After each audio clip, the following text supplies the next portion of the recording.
केंद्रीय पेट्रोलियम और प्राकृतिक गैस मंत्री हरदीप सिंह पुरी ने बीते दिन कहा कि कांग्रेस के नेतृत्व वाली कर्नाटक सरकार ने पेट्रोल डीजल की कीमतें बढ़ाकर राज्य की जनता पर महंगाई का बोझ डाल दिया है। कर्नाटक सरकार द्वारा टैक्स बढ़ाए जाने के बाद पेट्रोल की कीमत में 3 रुपए प्रति लीटर और डीजल की कीमत में 3 रुपए 2 पैसे प्रति लीटर बढ़ोतरी हुई है। हरदीप पुरी ने एक्स पर पोस्ट किया, प्रत्येक परिवार की महिला को 8,500 रुपए प्रति माह ट्रांसफर करने के वादे को पूरा नहीं करने के बाद कांग्रेस के नेतृत्व वाली कर्नाटक सरकार ने लोगों पर राज्य में पेट्रोल और डीजल के लिए 3 रुपए प्रति लीटर अधिक भुगतान करने का बोझ डाल दिया है। वहीं केंद्रीय मंत्री ने कहा, चुनाव समाप्त होने के तुरंत बाद ऐसा निर्णय कांग्रेस के पाखंड को उजागर करता है, जो महंगाई की बात करती है लेकिन बीजेपी शासित राज्यों की तुलना में लगभग 8 से 12 रुपए प्रति लीटर अतिरिक्त वैट लगाती है। मोदी सरकार के तीसरे कार्यकाल की शुरुआत हो चुकी है और सभी मंत्री अभी से ही एक्शन मोड में आ चुके हैं। मोदी कैबिनेट में इस बार कई नए चेहरों को भी जगह मिली है, तो वहीं कई पुराने मंत्रियों की छुट्टी भी हुई है। इस बीच 3 बार के मंत्री रहे बीजेपी के एक सांसद को इस बार भी मंत्री पद का ऑफर मिला था, लेकिन उन्होंने इसे ठुकरा दिया। इस बात का खुलासा उन्होंने खुद किया और इसकी वजह भी बताई। मध्य प्रदेश के मंडला लोकसभा सीट से 7 बार जीत चुके बीजेपी सांसद फग्गन सिंह कुलस्ते ने इस बार मंत्री पद को ठुकरा दिया है। उन्होंने चौथी बार जूनियर मंत्री बनने से साफ इनकार कर दिया है। दरअसल 65 वर्षीय सांसद फग्गन कुलस्ते एनडीए सरकार के तीसरे कार्यकाल में कैबिनेट से बाहर रखे जाने के बारे में पूछे गए सवाल का जवाब दे रहे थे। वह मंडला के निवासी इलाके में मतदाताओं का आभार जताने गए थे।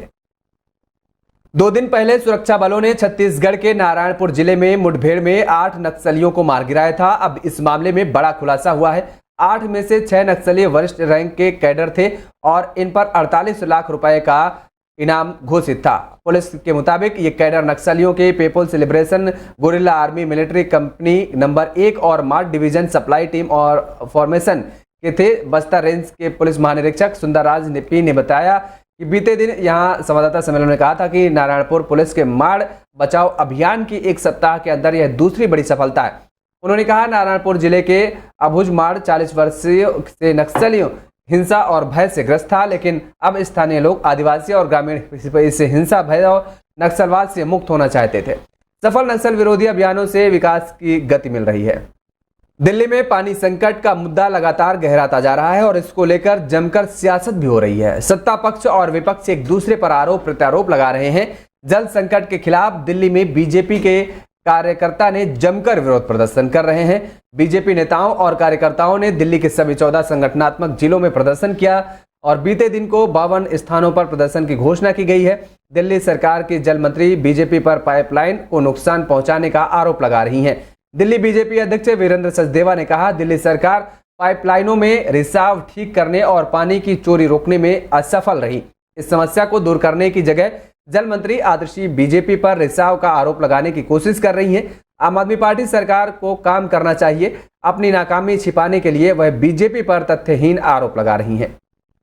कांग्रेस नेता जयराम रमेश ने राष्ट्रीय पात्रता सह प्रवेश परीक्षा की 2024 की परीक्षाओं में ग्रेस मार्क्स की गड़बड़ी के लिए एनसीईआरटी को दोषी ठहराए जाने पर संस्थाओं की आलोचना की है। कांग्रेस नेता ने कहा कि दोषारोपण का खेल केवल एनटीए द्वारा अपनी घोर विफलताओं से ध्यान हटाने के प्रयास के रूप में काम करता है। कांग्रेस नेता ने एक पोस्ट में कहा, हालांकि यह सच है कि एनसीईआरटी अब एक पेशेवर संस्थान नहीं रह गया।